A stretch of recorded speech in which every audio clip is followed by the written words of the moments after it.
আসসালামু আলাইকুম সম্মানিত প্রিয় খামারি ভাইয়েরা, আশা করি সবাই ভালো আছেন। আপনাদের দয়ে আমিও আলহামদুলিল্লাহ ভালো আছি। আমি আজকে কথা বলবো মুরগিকে রক্ত আমাশা নিয়ে কথাটা বলবো।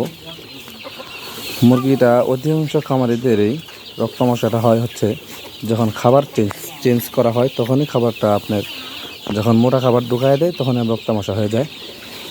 আমি বিগত চার বছর যাবত মুরগিকে এই নিয়মে মুরগি পালতেছি, আলহামদুলিল্লাহ আমার কোনো এই 4 বছর যাবত কোনো ধরনের রক্ত আমাশা হয় নাই। এখন আমি যে সিস্টেমে মুরগি দেখে খাবার পরিবর্তন করি সেটা আমি আপনাদেরকে ভিডিওর মাধ্যমে ধরে তুলবো।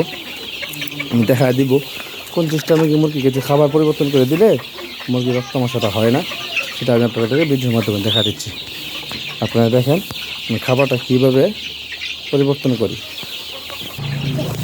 জি, আপনারা দেখেন আমি এখানে সোনালি স্টার্টার খাবারটা নিয়েছি, এখানে আমি গোয়ার খাবারটা নিয়েছি।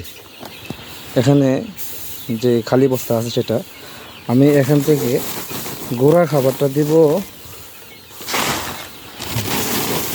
এই দুই পাত্র, আর এখান থেকে দিব আপনার এক পাত্র অল্প কিছু কম। সর্বপ্রথম যখন খাবারটা আপনারা মিক্স করবেন, এখান থেকে দিবেন চিকেনটা দিবেন 2 পাত্র, আর এখান থেকে দিবেন আপনার 1 পাত্র থেকে কিছুটা কম। এরকমভাবে আপনার এখান থেকে চিকেনটা দিবেন 2 পাত্র, মোটাটা দিবেন 1 পাত্র থেকে কিছুটা কম। এরকমভাবে যদি খাবারটা দেন তাহলে আপনার এরকমভাবে দিয়ে যাবেন একদিন খাওয়ার পর পরের দিন দ্বিতীয় দিন আপনাদের খাবারটা চেঞ্জ করবেন বলতে মোটাটাও দিবেন 1 পাত্র, আবার মোটা চিকেনটাও দিবেন 1 পাত্র।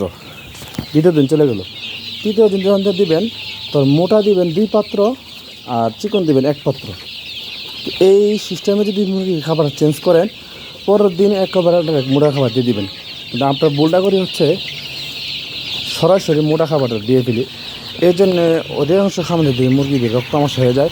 আলহামদুলিল্লাহ আমার কোনো সময় আগে হতো, ইনশাল্লাহ আমি চার বছর যাবত আলহামদুলিল্লাহ এই সিস্টেমে মুরগি খাবার দেওয়ার পর থেকে মুরগি রক্ত আমাশা হয় না। যদি এই সিস্টেমে মুরগি যে খাবার দেন, খাবার পরিবর্তন করেন, আশা করি মুরগি রক্ত আমাশা হবে না, মুরগির মধ্যে কোনো ধরনের ইনফেক্ট পড়বে না। যে এখানে ভিডিও শেষ করলাম। আসসালামু আলাইকুম, ভালো থাকবেন।